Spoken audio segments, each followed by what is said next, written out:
we have had such a rough few months with Q&As. Just give me 1 second. I meant to have the link up already, and I forgot. If you're here, just say hi. And I did see Cornelia's here. I think she's here. Hopefully you're still here. Hi. Thank you for being here. I am just going to check the recording because since I moved, I don't know what it is. I think it might be our new modem. It just, my computer does not like it at all. And we've had, okay, it looks all right. It looks all right. I'm going to, fingers crossed, hope that that it is okay. And if you're here, just let me know. Oh, I can see there's people here. Just say hi in the chat. I know there's a bit of a delay. All right, we did have a question, so I'm going to start with that, and then I have a little something prepared as well, because it's always just worth having in case it was a bit of a last minute reminder that this was on tonight. So let's start with Cornelia's question. What time is it? 1 minute 19. I've broken the spell. I figured it out because I haven't been able to use the Wi-Fi on my computer, but because I airdrop so many things from my phone to my computer, I still had the Wi-Fi enabled, and I think that's what fixed it. But then I forgot that I let my restream lapse, and so now I've got the little restream. I was like, oh, I don't have time to upgrade, so we're doing the free version of restream. So if it works with that, then hopefully that means it's worked now, and I fixed it. All right, Cornelia's been with me through thick and thin as we've been trying to figure this out. And I think you can hear me, which is also very exciting because we went through a phase of audio issues as well. Okay, I'm gonna stop talking and start answering questions. Well, I'll still be talking, but let's get started. So Cornelia's question was, I just wanted to let you know that I'll be there. I'll use the time as an excuse to procrastinate on filming my new art class. Oh no, I don't want to be the reason that you're procrastinating. It's too hot, 28 degrees inside. Oh gosh, that is a bit hot. But what I started doing is cleaning my small art space at home where I will film, so it feels okay to procrastinate that way. Yeah, absolutely. It's still doing something, right? This is what we've been talking about in the group. When conditions are not ideal, it's not so much about, oh, well, I'll just wait until conditions get better. It's actually, how do I find little things that I can do to keep moving forward in some way, to just keep that momentum going. So it really relates back to what you talked about recently, having already created lots of stuff and repurposing it. But in my case, this not only relates to digital stuff, but actual physical stuff, heaps and heaps of papers, started canvases, going through that and sorting out. Some of it feels super hard because honestly, I could use any scrap of paper in a collage, but honestly, I don't have enough years in my life to do that. So I think it's necessary to see some of it as a learning experience and practice that you needed to get where you are and then let go of it. Absolutely. I wonder if you can relate to that. How do you decide what's worth repurposing and what's not? It's a really great question. And let me just make sure that I remember to hit post on this. It's a really good question because at the end of the day, the only thing that really matters is exactly that. You can do something for a little while and then never look at it or touch it or think about it again. I will sometimes spend entire weekends mapping out an idea and planning things and completely scrap it 3 days later. But it's not so much about the thing itself having to exist in a specific form, but more about the journey that you were on while you did that. Because so often I think that just and as a creative yourself, being in the creation energy is sometimes more important than an actual output. This has to mean something. It has to be useful. I think in the world we live in, that is so much about the kind of capitalist side of things where it's everything has to have worth and have to have a purpose behind it. Art is such, and creating in this way is such a kind of rebellious act of sometimes things just existed in that moment. Sometimes it was who you are. I don't know. This is going to really age me, but there was this movie that I loved when I was in my early 20s called Garden State. And Natalie Portman, her character in that movie, talked about like how she just every now and again when she was feeling unoriginal, she would just do like some weird little movement and that had never been done before in that moment. And it's like such a great reminder that sometimes there's parts of our journey that don't make sense, or that made a lot of sense for like 3 days and then suddenly didn't anymore. And I think it's really important that we play and we try things and we learn something new. And, you know, it was like I never anymore, I used to really give myself a hard time if I got kind of swept into like scrolling and then buying a low ticket offer randomly on a Tuesday afternoon and then never using it. And I used to always be like, oh, you're just wasting money. Like you're just getting swept up in that thing or whatever. And like, I think sometimes we just need to give ourselves a little bit of grace that like, for whatever reason, that was just one little blip or step in the journey towards something else. Maybe one thing in one video that somebody said that was nothing to do with the thing they actually were selling you, was a thing that triggered a new idea or something that you realized that was missing that you wanted to do. And the same for yourself. You've got all of this stuff that you've been experimenting with and creating. And like sometimes it was just for that purpose itself. And it doesn't have to be meaningful in any other way other than that time that you were doing the thing or using it or playing with that or trying that new technique or whatever it might have been. So that's kind of my first like feeling around that. Like not everything has to be repurposed. And it's more so thinking about what you already have that is going to help your audience with the next step that you want, you know, are there to support them with. And I think I'm just going to see if this actually, if I put it in the visibility vault before I share my screen, just to make sure that it's in here and that it is got what in it, what I think. But in the visibility vault, I'll pop it in the in this group as well. But basically, so this is the video I think that that Cornelia you're referring to. I'm wearing a different jumper, but I really love a cream and black and striped jumper. There's actually a checklist in here. So I do talk in this video about often feeling like our content and the things we're creating can feel disposable. And then when we're busy, you know, it can be a case of just like we forget what we've even got. We forget what we've even created. And so that is what this video is about. There's a whole post in here with like, you know, steps of how you can repurpose your content in exactly this way. It's a super meta post. But I also created the content revival checklist. And the whole point of this process is to actually be discerning about what it is that you are creating and have created. And so this is such a perfect question, Cornelia. Thank you so much for asking it, because I feel like I probably didn't have that nuance in the video when I was making it.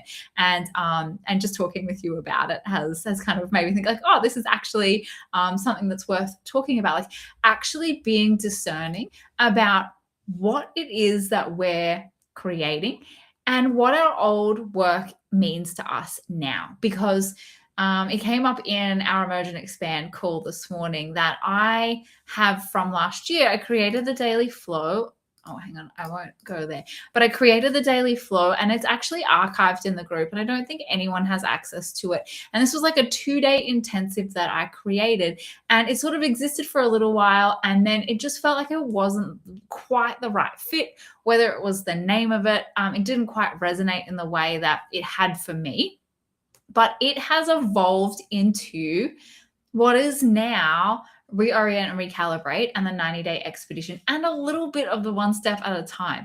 And so sometimes it's like we have to create something that we actually end up not using in order to like figure out what the next pieces are. And I may go back and revisit that concept and that terminology and some of the things that I talked about in that training. But actually going back and being discerning of like, does this feel still like something that I want out in the world? Is it still aligned with the things that I am working on now or in the direction that I'm going? And there is that opposite end of like disposable content that we don't do anything with, and then we just throw it away and then we move on to the next thing. Absolutely. And also on the other side of that spectrum is the sunk cost fallacy, where it can be like, oh well, I took 3 whole days to create that, or I worked on that for weeks and then put it out, and I need to make sure that it means something or that I make money from it. And then actually asking ourselves, like, is that still aligned with where I'm at now? I created that this long ago. Is it actually still what I believe? Is it still within the values and the ethics that I hold? Is it still meaningful? Is this like, what is the purpose behind me repurposing this? Is it because it's still relevant? I can still stand behind it and it still means something to me, and I still, use this. And the perfect example of this actually is exactly what I'm talking about in the video from it wasn't last week, the week before, and it was actually the how to be your best case study video. So I put both of these up kind of in the same week, but this video is from over a year ago, and I still talk about this with my clients in both of the communities and in the group mentoring program as well, because it is such an important way to document and an easy way for people who struggle to kind of create tangible outcomes and talk tangibly about their work to actually just show their audience what it is, instead of trying to tell people, what different kinds of techniques or methodologies actually look like. So that was basically the whole point of this video, that I was literally like, this is still relevant. I just need to update the thumbnail to my current branding, and then I can repurpose this and be sharing this again. Now, there are videos on my YouTube channel, and I'm using videos. Sorry, Cornelia, I know that is, you're talking about kind of physical stuff, but what I'm more trying to say here is about being discerning about what it actually is that we're looking at, and then making the decision of, why would I be doing this? Why would I be repurposing this? So, for example, like, some of these videos are really, really, really old, and I would kind of be like, oh, you know what? That's not necessarily aligned anymore. And so this is actually what I talked about in this video. Instead of trying to go back through every single video I've ever created and update all of the thumbnails, I'm actually just updating them as they're relevant and I want to reuse them. And then I will actually start to see, oh, all of these ones down here, they haven't come up. And so probably I'll just leave them there most likely, but I could archive all of those and it wouldn't really matter, because there are very specific strategies that I talk about in these videos that are still relevant now. And it's being discerning about not, oh, well, how long that took me to create and edit, but actually, is this something that could still help someone today? So that's how I think about it from a content perspective. In terms of what you're talking about here, I am just going to copy the link here. Sorry, so I can put that in the chat without going off there and having to start again. So in terms of like the physical stuff, like really thinking about that, and I'm probably the worst person to answer that question because I moved a couple of months ago and I just threw out everything. I just did the equivalent of when you grab all of the files on your desktop and you just put them all in the trash and you go, if I needed it, it wouldn't matter. And I cleared out so much stuff from my physical life. And so I would probably be a little bit like that, just like, it's time to refresh and move on. So that's probably not what you need to hear.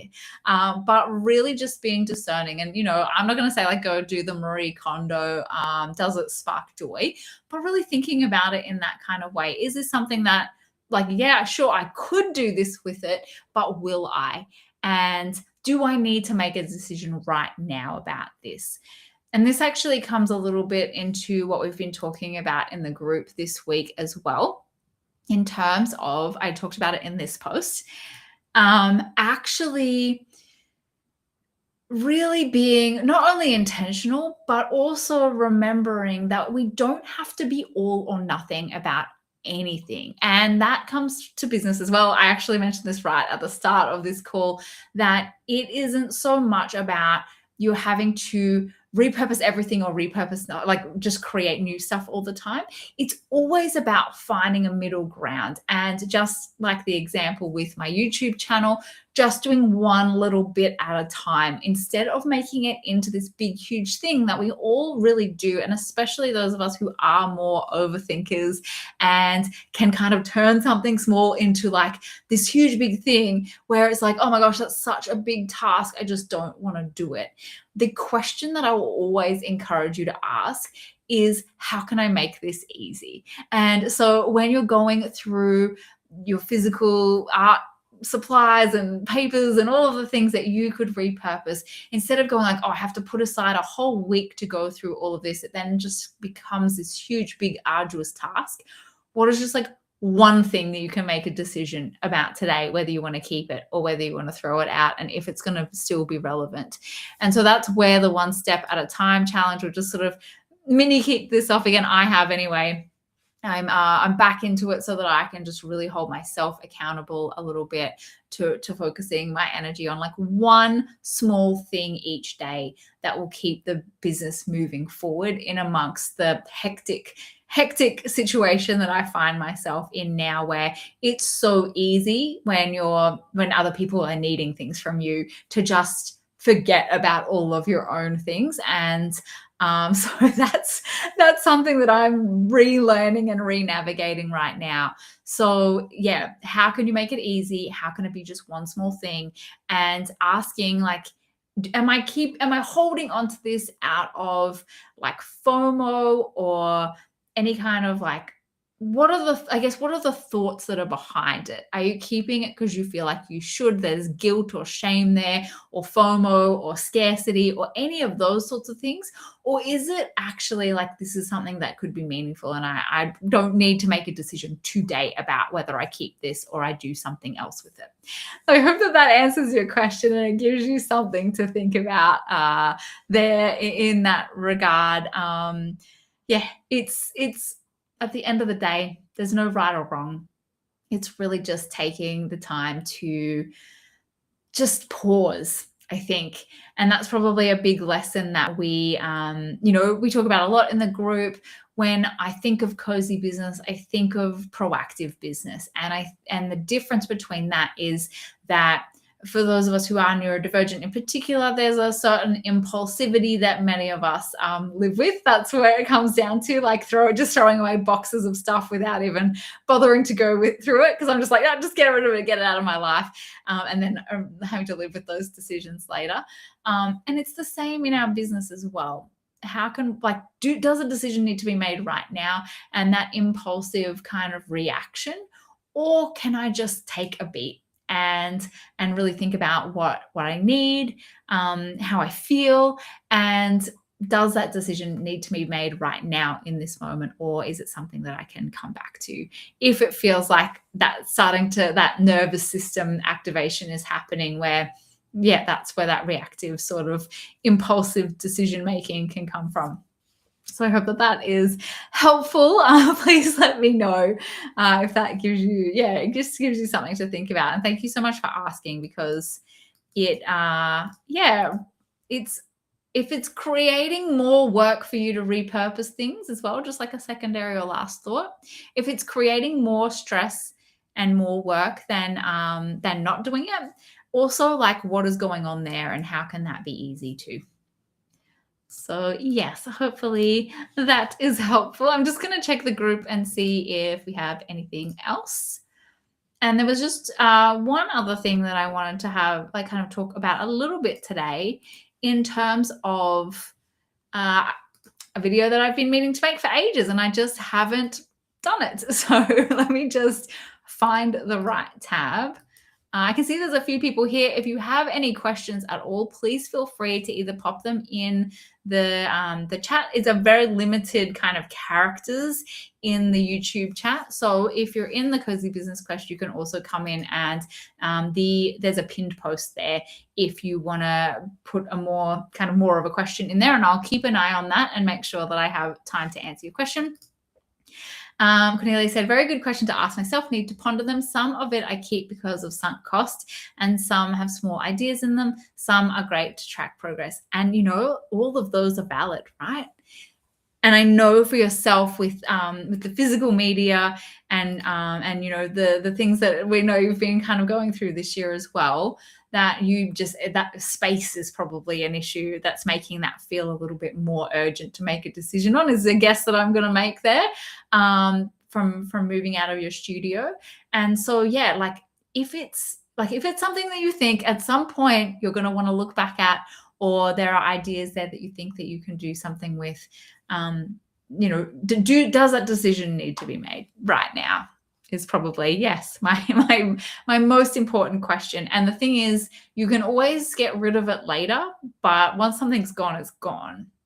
And so that's sort of not to create fear or anything. I accidentally threw out my Kindle because I threw out a bag that I thought had something in it, and I should have checked it. And I am pretty sure I threw out my Kindle that's barely been used, and it's just gone now, and I can't do anything about that. So learn from my impulsive mistakes of just being fed up and tossing everything. And I was just saying to my partner this morning that I don't have many regrets in my life, but one of my biggest regrets is a few moves ago. We had to move a couple of times during COVID. We moved into a much smaller place that had no storage, and I threw out 2 huge tea chests full of probably 300 DVDs.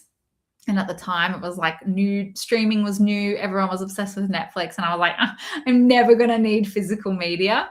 I regret that so much. and it was a lack of space thing as well. Yeah. Otherwise, I wouldn't want to go through stuff. Yeah, absolutely.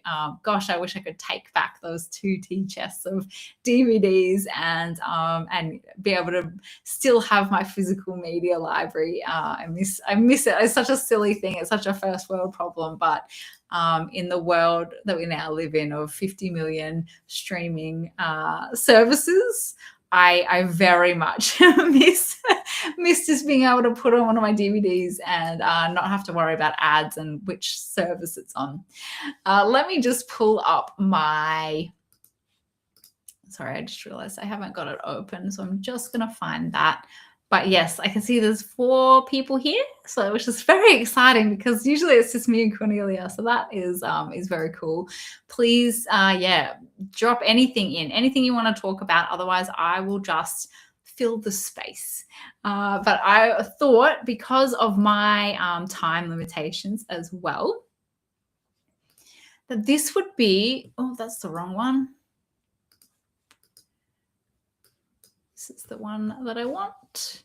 That it would be a great idea to repurpose this Q&A call with my what I wanted to talk about, which you may have seen this actually in the group where I talk about being a standout community member. And I talk about it quite a bit. I've actually talked about it in many of the groups that I'm in, because this is something that I see all the time that people kind of miss as an opportunity for visibility that is so easy to do. It doesn't mean you have to build your own community. It doesn't mean that you have to give up hours and hours of your day or be the host of anything. This is actually something that you can do in 5 to 10 minutes a day, and just by being a part of other people's communities. It's something that people remind me of all the time when they so generously say, I look out for your comments in groups that I'm in because you always give such amazing value. And every time someone says that, I feel so grateful, because I actually engage in community spaces. This is such a silly thing, but actually engage in community spaces without any expectation of any outcome at all. And as a result of that, I just show up so fully as myself. I share value in a way that I'm actually using it as an exercise for myself. How can I help here? And what do I have that might be just a nugget of information or an idea that could really help someone. And I actually don't mind if they never reply or if they don't really care about the time and energy that I've put into the post. But time and time again, I'm reminded of, even if it's not the person that I've commented on their post in a group that I'm in, so often other people are paying attention to that and they remember that. So that's what I want to really focus on in this video: how to become a standout community member. Because I know that so many of us have limited time and capacity, and the thought of being in many, many groups and showing up and, giving value and building connections with lots of different people can feel like a lot. This is a really, really simple way to get started and a great way to actually be practicing what it is that you want to be known for, especially if you are still building your own community and you don't have a big group that has lots of questions every week, and you want to have an opportunity to practice to, start building those muscles so that when your community does grow and you have people who are asking questions and emailing you and reaching out for support, or they need something, you are in a place where you can answer those questions because you have been building that muscle. And I would say this is one of the best things that I've ever done in my business that I would absolutely recommend to every single person. And this is one that you do not have to have an audience to be able to do. So, how to become a standout community member. Most people join communities as a growth strategy, as a way to network, as a way to build their audience, and then default to one of three mistakes. This is the three common mistakes that I actually see. They join a group and then completely ghost. And I'm in many, many groups where I'm 100% that person. They come in and they just self-promote, and they're in there to get something out of this, the time that they're in there and the space that they're taking up. Or they engage and sort of try and build those connections, but then are really disappointed when it doesn't go the way that they expected. All three come from the same root problem, which I always use as this analogy, the dinner party analogy. It's like going to a dinner party and actually not behaving like you're there to build connections and actually just have an amazing time. And I see this so often in community spaces. So I'm going to go through the 5 steps that you can go from being any one of those. And hey, if you resonate with anything that I said, I'm going to guess in this space, most people feel like they're the ghost type. And that is absolutely fine. Like I said, I think I'm in like 40 school communities, and I'm super active in about 3 of them.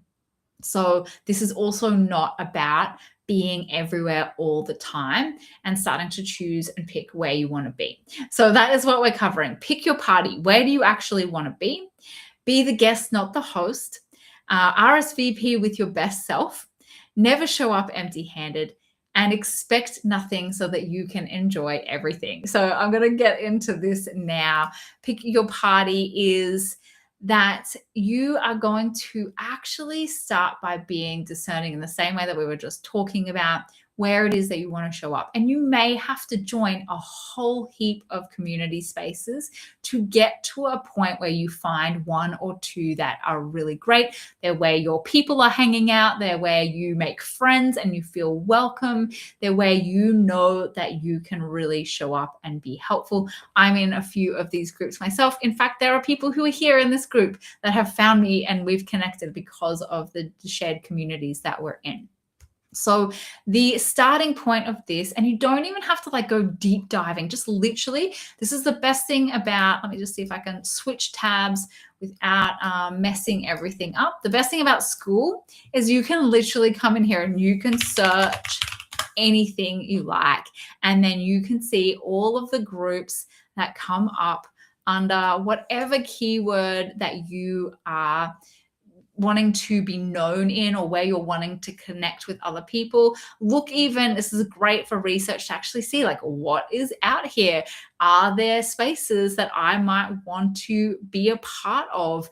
And what really kind of jumps out at you in the niche or the audience that you are looking to connect with, so that you can bring that into how you set up your space. That is what I love about school. The best thing about it compared to, say, having a Facebook group is that Facebook is obviously so noisy. There's not an easy way to do this.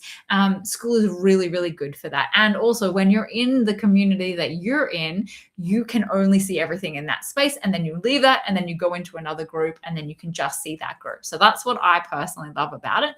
But the best thing about this is you can just come through and you can search. You can come back to the different categories and you can search by actual categories and see what is going on there. But just joining things and then leaving them. It's fine to join groups and then leave them if they're not right for you and they're not, like, they're taking up energetic space for you.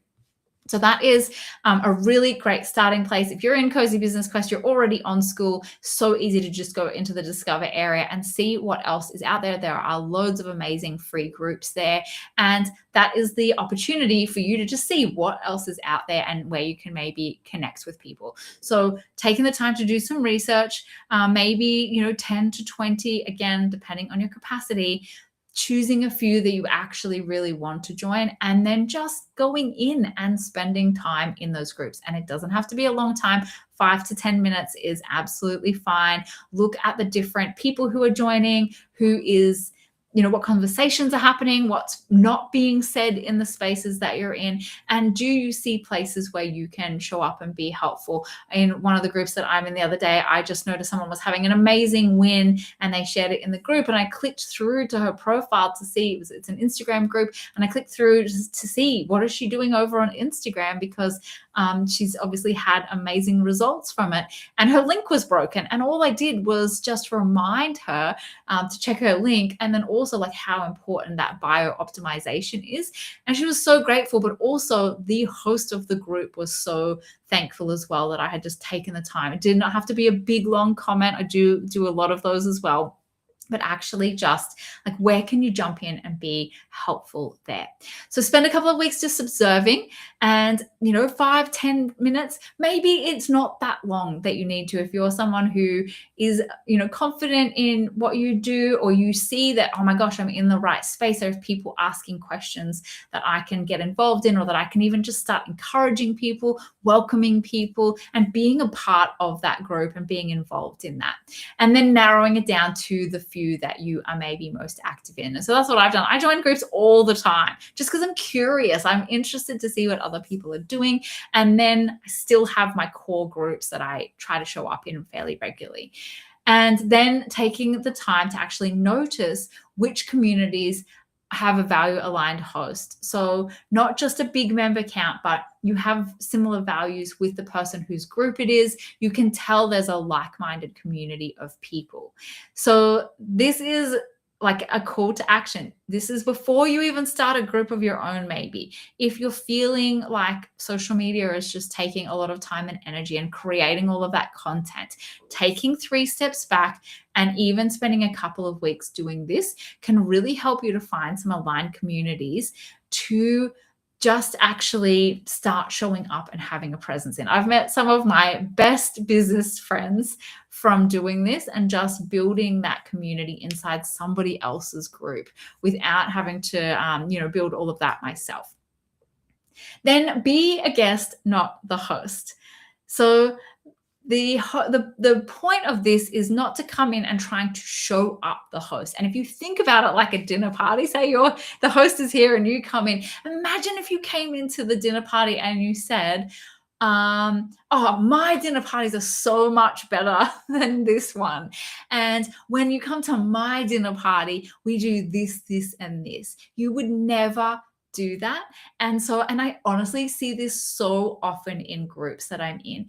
Any opportunity to talk about their group and what they're doing in their group versus actually being just so grateful to be a part of the space that you're in. How can you spotlight the group host? How can you keep bringing it back to the purpose of the group? Answering questions kind of in a way that you're being helpful. And this is what I do all the time. I'm not in any space to try and take clients away from the person whose group it is, especially, I mean, never, but especially even more, I'm mindful of it in paid groups. And how can you actually link your answer back, show your expertise, and then say, oh, this host has a YouTube video on this. Show that you're engaged in the group, you're engaged in the content in that space. You're not just dropping in to present yourself as the host and the expert and then bounce back out again and only have that kind of transactional interaction in the group. So this is promote the host content and values, not just your own, while you're in their space. Like really thinking about it. This is what I always do. Think of it as if you were at a dinner party and what would be kind of the best way to show up and leave an amazing impression, not just with the other guests, but also with the host, where they know they want you to be at every single dinner party that they have. Never never undermine the host, even when you disagree with something they've said. There's always other ways, like, oh, hey, here's a different take on this, different ways that you can do it. But this is about building collaborative relationships naturally instead of trying to present yourself a certain way. And it is always felt. Even if people are like, oh, you're amazing, you're so good, there is still an energy of like, I'm here to take something from this space, versus how can you come in thinking about how you can give here? And just coming from that place is a completely different energy. The one thing, you're not the host here. Act like the guest everyone wants to invite back. And this is how, when you think about it with this analogy in mind, not only are you someone who the host wants you to stay and be there and come back next time, but also other guests are thinking, I want you to come to my next dinner party as well, because you were such a pleasure to have and you left such a good first impression. And that is, honestly, if you can think about that way alone, it will change the way that you think about showing up in communities. Obviously, there will be some spaces that you're in where you are there to get support, not because your ideal clients are in there as well, but you're actually in there getting help and needing that to be a sacred and safe space for yourself, but also making sure that you join other spaces where you know your ideal clients will be, that are maybe parallel to if you're doing one thing and then the group host is doing something slightly different, but you have a shared audience, they're the perfect places for you to be, because you're not trying to show up the host, but you have maybe a different skill set that actually complements what it is that they're trying to do in their space as well. So this is actually a very meta, because this is what I just mentioned about the person whose post I commented on this week. And actually I remind people about this all the time. RSVP as with your best self. If you're going to be putting the time and energy into being involved in other community spaces, you want to make sure that you're not necessarily kind of promoting yourself and posting all the time about all the things that you're doing, but that your bio is at least optimized. So for people who are interested in learning about you more, they can find you, they can connect with you outside of the group, and they can just curiously check out what it is that you're about. And honestly, I think I've done multiple videos where I've mentioned this. I know definitely there is one about how to make the most of Facebook groups. This one is a little bit old. It probably does need a refreshed cover.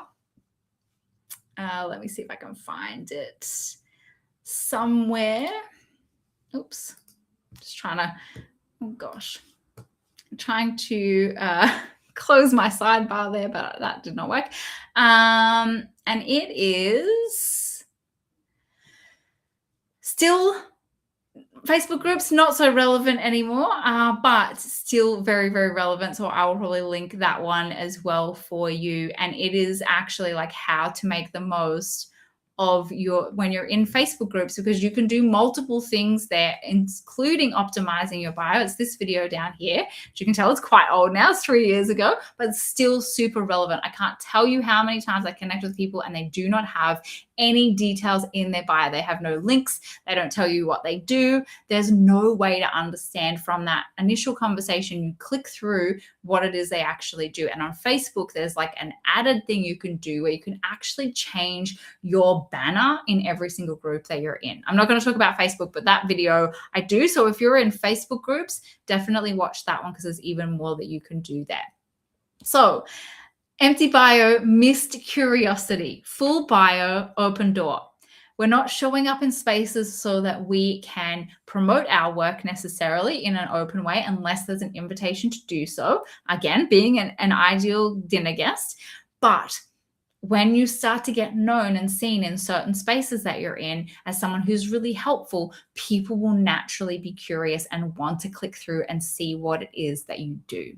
And so please make sure that you have done this, even if it's just here on school, because again, if you're watching this video, you're obviously, well, most likely, obviously I might be putting this on YouTube later, but you are most likely in my school community, and this is your opportunity to make sure that you have all of your links filled out and a little bio about what people can expect from you. Show your groups that you own so people can see those as well. Fill out exactly who you help and how you help them in plain language. Even if you just take a little bit of like your Instagram bio and kind of rework it for the different community platforms that you're on, whether you're on school, circle, Facebook, whatever it might be, just really having that there so it's super clean and clear. I literally have people in my school communities who their bio is, they've just put a dot to skip through to the next screen. Please, please, please take this as your sign to go back and refresh your bio. Add links to your work and your other profiles before you ever need them. So again, people will just be naturally curious about you, especially if you're really just being an amazing guest, because they will just want to know more about you. Treat your bio as a standing introduction, since you'll not always be there to give one yourself. And what I mean by that is that you might be online at completely different times to other people in the community, and you may still be able to build a connection with people and be seen by them because you've left an amazing, super helpful comment on somebody else's post or even on their post. And you're not there to have that conversation with them in real time, but they still might click through and find you and send you a message. So really, please take this as a sign, as a reminder to fill out your bio, go back over it if you know you already have filled it out, make sure your links are all correct, and make sure it's really aligned with where you're at right now. I know that I need to change mine. I have changed it recently, but I want to change it again because my workshop is coming up really soon. And so I want to just go back and make sure. I used to change this kind of every couple of weeks. So really keeping an eye on that as well. In the community, let me just show you. We also have a resource that you may find helpful. Let me just remember where it is. The social profile planner.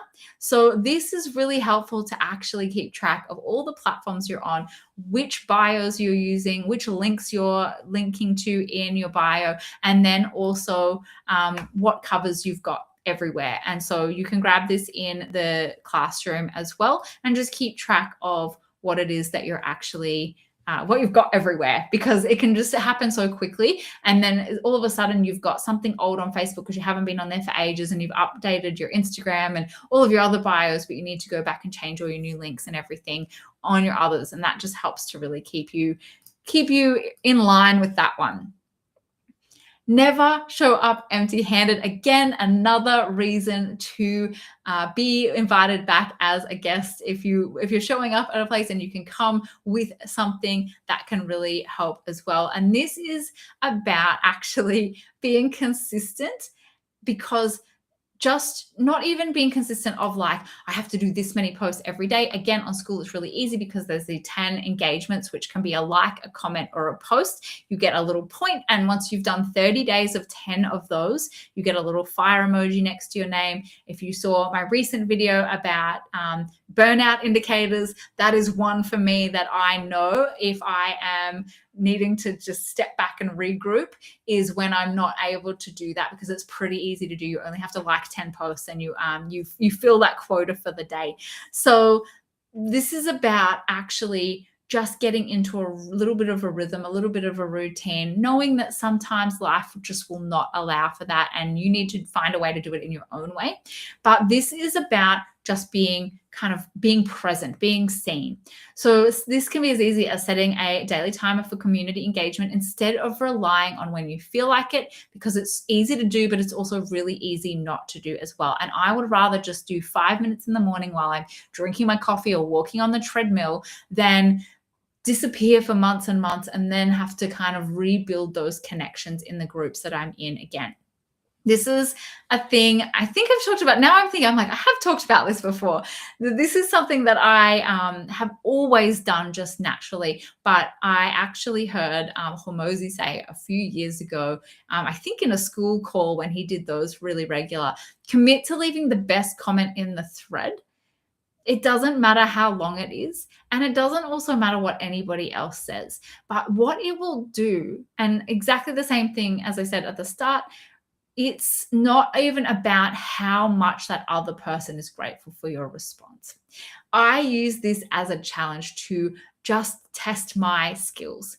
And because our group is pretty quiet, lots of introverts, lots of people just chilling and hanging back, there's not always lots of questions in there and lots of things for me to engage with in my own group at the moment. So being able to go into other groups, and this is especially if you're just starting out or if you're like me and you have like a small community or a quiet community, actually testing your skills in other spaces as a way to just keep getting better. So commit to leaving the best comment, not trying to be better than everyone else, but really, how do I bring amazing value here? How do I say something different to what other people have said? And this is one that gets me every time, because I cannot believe how often people don't properly read the question that was asked and they just respond in a way that I will literally read it and be like, you didn't even answer that person's question. That's not even what they asked. So take the time and answer one question, rather than go in and be like, I have to answer 50 questions in all these groups that I'm in. Just try to do one really good answer or response in somebody's thread rather than trying to do too many things. Introduce yourself every time you post, even if you think people already know you. So like, don't assume that people know you and know your work. This is another little one that I see a lot, where people will post in a group and you can tell they've kind of copy and pasted it from their own group, right? Because they use lingo or words that are kind of unique to their community, and they talk in a way that is kind of like, I've missed something here because you're using words that don't really mean anything to me, but obviously they mean something in their group. So really think about how you're doing that. Create context. Don't assume that people know who you are or the work that you do, or that they're going to be as curious to like click through and look at your links and answer your question that way. Always give as much information as you can if you're asking a question or posting in other people's group as well. And then, like, as I said, add context when you repurpose across communities. So my be a standout community member, I have posted this in multiple groups. I'll just show be a standout community member. I'll just show you this one. I talked about it because it was a conversation that we had. This is from a while back, January 2025. And I put this huge long post in here. I will link to it under this video as well. But I literally was a conversation that we had on a call. And then I was like, this is actually really helpful. And I posted it in a bunch of other groups I'm in. I'm just going to see it. There's another free group that I posted it in. Nope, not that one. It is this one. Now, I didn't reference my group program when I posted it. I changed the top of it. I changed the title. I didn't reference my group because people don't know Emerge and Expand. They don't know my group in there. I didn't tag my member that brought it up. Like, I changed the context of it for the group here. So this is a free group on School, and I changed it. Very similar post, almost exactly the same, but just giving different context instead of just going and repurposing the same post in 20 different communities, really tailoring what you're talking about to the different spaces that you're in. I hope that all makes sense. So every comment is your best comment. This is what makes you memorable, where you're not just rushing it, or you're trying to be clever, or you're, again, not paying attention and trying to build connection first and give value. You're like, I only say this because I see it so much, and I'm not saying it doesn't happen in our group, and I'm not saying that's what you're doing, but just being really mindful of, am I here to just show up and connect with people and build amazing kind of conversations and make friends and network, or am I trying to get something out of this? And you will naturally get something out of it anyway, but if that's not kind of your primary intention, it really changes the energy behind how you show up in these spaces. So just to recap, be really discerning. 1 or 2 spaces that you want to show up because your ideal clients are maybe in that space, not necessarily because it's a space where you're there to get support. Sometimes they can be the same group. So absolutely, I'm in groups where I'm in there because I get something out of it, in terms of like, I'm there because I'm there to learn and I'm a student and I want to be a good student, but I'm also there because I have skills that I can help people with, and there are people in there that, you know, I can add to that conversation and help them out too. There are groups that I'm in that are purely just because I need the support for that particular thing. And then there are groups that I'm in where I just show up and build connections and want to just be a part of the furniture and be a standout community member there. And that brings me to the last point of this, which is expect nothing, enjoy everything. The mindset that not only makes this sustainable, but has a whole energy behind the way that you show up. Open hand, not a closed fist. Let the goodwill be the byproduct. So this is not about what can I get out of this. Let that part be something that may or may not ever happen. Go into every community with zero expectation of an outcome. And if you don't have 5 minutes or 10 minutes a day to use this strategy and actually try this, I would strongly recommend that you don't do it. Only do it when you have the capacity to show up and say, I'm going to spend 10 minutes just going into a few groups, connecting with some people, commenting on their threads, cheering other people on, answering questions, doing whatever I can to just show up, be seen, practice, and connect.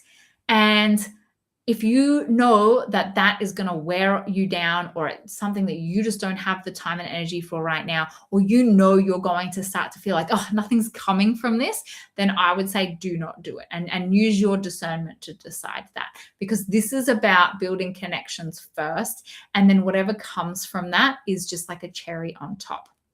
Remember that no host owes you anything, no matter how much value you give. And I cannot believe the stories that I've heard about people, about both sides, people inviting someone to be in their community because they know you're an amazing connector and they're like, hey, come and be in my community. And then sending them DMs and things saying like, oh, you're not engaging enough in my group unless you have a formal agreement and that agreement has been broken. And then also communities where people are like, I'm posting in your group, you should be giving me more stuff. And that is also not a great way to build connections and relationships. So nobody owes you anything. Even if you comment on someone's post and you give an amazing answer and you spend half an hour really helping someone, never expecting a thank you or anything in return. And if you can go in with that approach just for like, oh, this was a really good opportunity for me to test my own skills, you will be amazed at how much you know. And I will often take comments from groups, remove any kind of Well, for my own records, I will just like copy and paste. If I've spent 30 minutes answering a question, I will take that and I will put that in a document somewhere. I'll put that in my end of day review so that at the end of the week, when I'm looking back at what content I can create, I can see like, oh, that actually was really a good answer. I'm really kind of proud of that. And there's something there that I think would help my audience. And then I can repurpose that and turn it into content. So there's always something, a little something you can get out of it.